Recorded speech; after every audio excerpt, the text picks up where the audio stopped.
Good morning, class. Today we'll start adaptation in aquatic plants.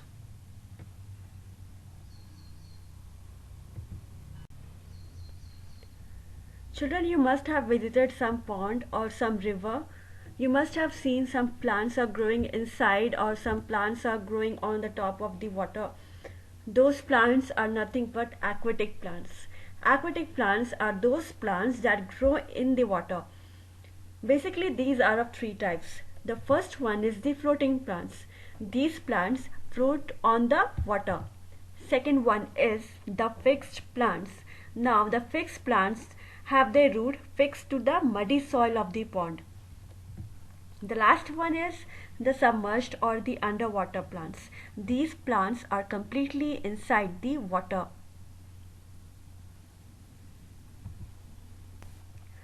Now let's move on to the floating plants. The examples are duckweed, water lettuce and water hyacinth. By the name itself you can know that these plants float on the water. Now let's take the example of duckweed. Because of its small size and its light weight, it can easily float on the water. Now these plants are not fixed to the soil. In the picture of water lettuce, you can see the roots very clearly. The roots are floating inside the water, but they are not fixed to the soil. Now these floating plants have spongy bodies which have empty spaces filled with air. This adaptation helps them to float on the water because it makes them slide. In the water hyacinth, you can easily see the spongy bodies.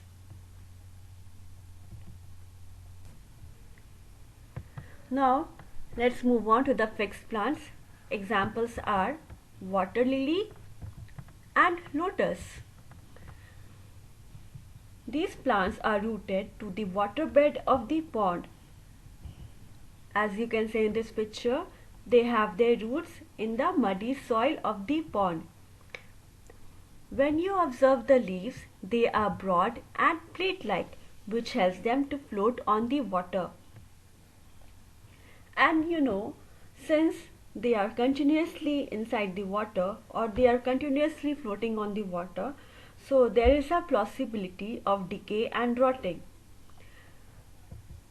Now to prevent that, leaves have waxy coating. Now these waxy coating form a thin layer or a thin sheet between the leaves and the water. It prevents the water to accumulate on the leaves. Hence, these waxy coating are preventing rotting. Now this stomata is present on the upper surface of the leaves. Now these stomata helps in the exchange of gases. When you see the stems, they are hollow and light. These hollow and light stems helps them to float on the water. Now the leaves are broad, which provide a large space. Hence it becomes a nesting place for the tiny birds.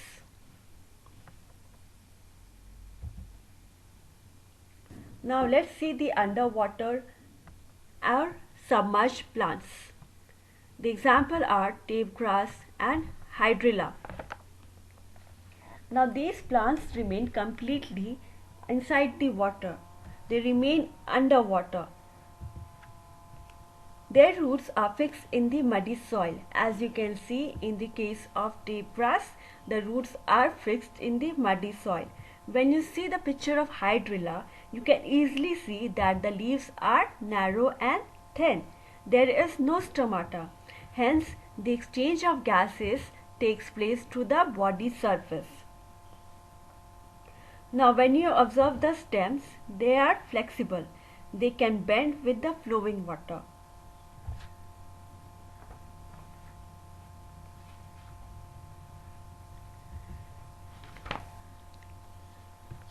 Now let's see over here. The aquatic animals such as fish breathe out carbon dioxide gas, which is used by the plants in the process of photosynthesis, and with the help of photosynthesis the aquatic plants produces oxygen. This oxygen is later taken in by the aquatic animals. Now this cycle continuously goes on and on. Hence, in this way, the aquatic plants clean the water by taking in the carbon dioxide and releasing oxygen with the help of the process called photosynthesis. This oxygen is later utilized by the aquatic animals.